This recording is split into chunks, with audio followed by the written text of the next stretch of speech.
So as you listen to these, just see, do any of them stand out for you?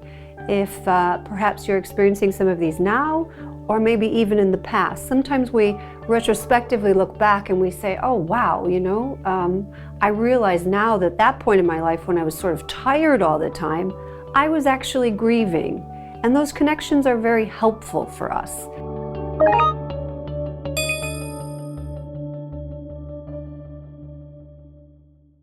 All right, so now we have to start to get to know our grief a little bit.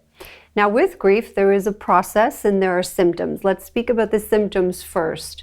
What is grief? Let's do the boring defining part for now. It's the physical, psychological, and spiritual reaction of registering the loss of something or someone important to us. So it's the impact and the process of adapting to life, which now no longer has this person or this thing in it. Okay? So these intangible losses are things like a job, a role that we once had, a home that we lived in, a place, maybe sometimes a hope or an aspiration. Those are more intangible losses, things we lose that aren't concrete, that we can't touch. Okay? And then of course there's the very serious loss of a person, right? But we grieve both. It's important to remember that. And when we're thinking about this, we're sort of sitting with the question of, okay, what is my life going to be like now? There's the before and the after, isn't there? I once had this, I no longer have it. And what is my life going to be like now?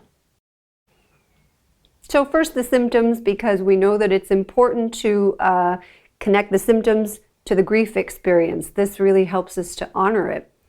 Grief symptoms are very real. That's important for us to acknowledge. And they range from physical to psychological to spiritual, again. So as you listen to these, just see, do any of them stand out for you?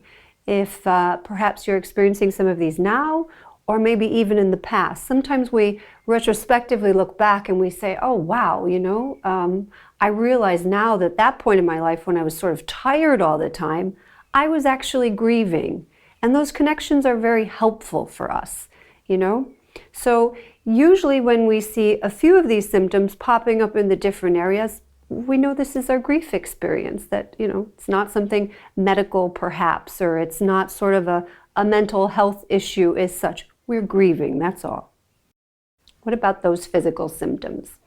So usually with grief, there can be things like feeling tired, lethargic, heavy, achy, sometimes sleep is affected, not sleeping, disrupted sleep, waking up with a sense of sort of maybe shock, oversleeping sometimes. Sleep can be affected. Feelings of being cold, not able to warm up, right? Moving slowly, talking more slowly. And this is the motor skills being sometimes affected.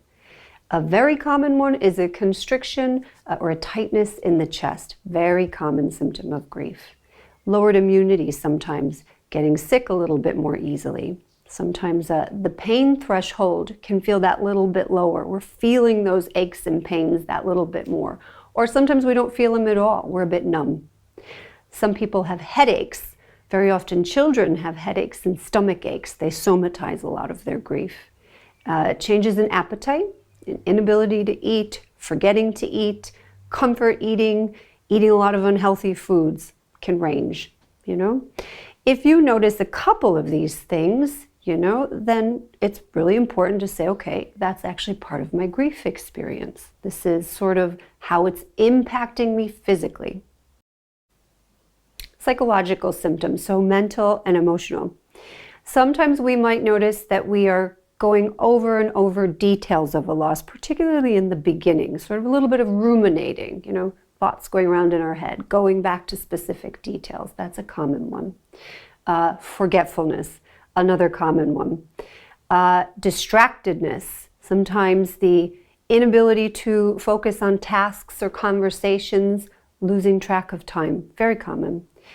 Difficulty making decisions, they feel like a bigger burden than they used to. Right? Sometimes a little bit of guilt, blame of self or blame of others for the loss or in relation to the loss. Weepiness, of course, crying, crying that sneaks up on us, comes out of nowhere. Anger or irritability, fighting more with others, pushing people away sometimes. At the beginning, sometimes denial of loss, going about life as though nothing has happened before it really sets in. Sometimes manic coping, over-coping, coping with everything. I'm fine, right? Okay, sometimes that's a symptom, actually. Now, feelings of intense longing for the person who we've lost, if it's a person. So we're searching for them, seeking for them. Where are they? And there's that deep craving. It's kind of visceral, you know. Difficulty feeling pleasure, you know. Things you used to enjoy doing, you're just not enjoying in the same way. They're not really doing it for you. Feelings of isolation, feeling disconnected or alone. A big and important one, which we'll speak more about, but is the avoidance of reminders. So avoiding places or things or activities that remind you of your loved one. Staying away from them. They cause too much pain, right? Sometimes jealousy of people who aren't in grief, who aren't mourning, looking at them and thinking, oh, they still have their husband, they still have their wife, you know. Sometimes what can go on for us is if we have witnessed someone suffering or their health issues, that we might become quite concerned about our own. So we might start to notice symptoms or worry that we might have an illness as well. For some people, an increased use of substances to manage painful or overwhelming feelings. Again, this is one we want to be really careful with, okay? Sometimes people are doing this either to numb or to unnumb, but one to be very so careful with. Difficulty on birthdays, holidays, anniversaries, major life events, this kind of thing gets stimulated. For people who are still parenting, overprotectiveness or underprotectiveness of children, you know, so feeling like they've got to watch them all the time or feeling a little bit disconnected.